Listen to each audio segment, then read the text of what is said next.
So ngayon, magkakasama na kami and breakfast pa lang kami. Kaya, let's eat, people! Hi! Simona.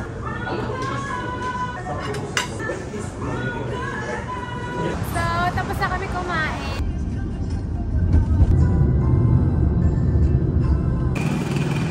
So guys, baka dun yung aakyatan. Nandito na kami sa aming spa. Napakalayo nito.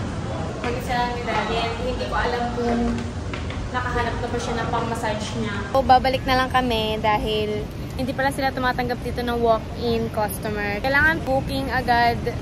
Ganon.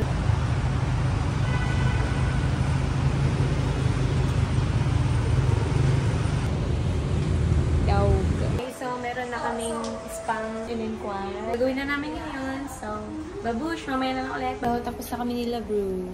And grabe, ang saya ng isang oras namin.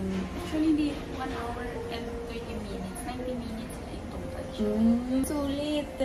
Kasi nung una na, nag-Turkish bath pa kami. First time namin yun. And, yun, massage na next.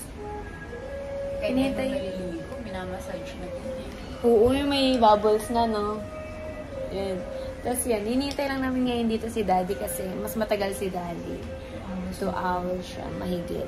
So, waiting lang kami sa kanya.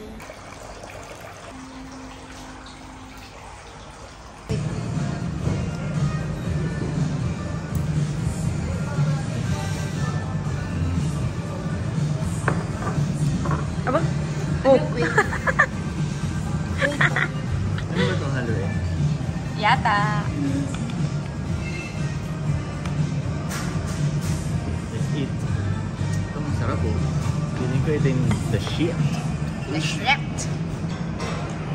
Kung makakita ng ganito, ito na yun siya gano'n siya kasarap po.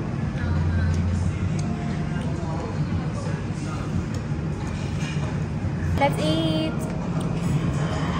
Ano mo sa akin, paano pinay-magic?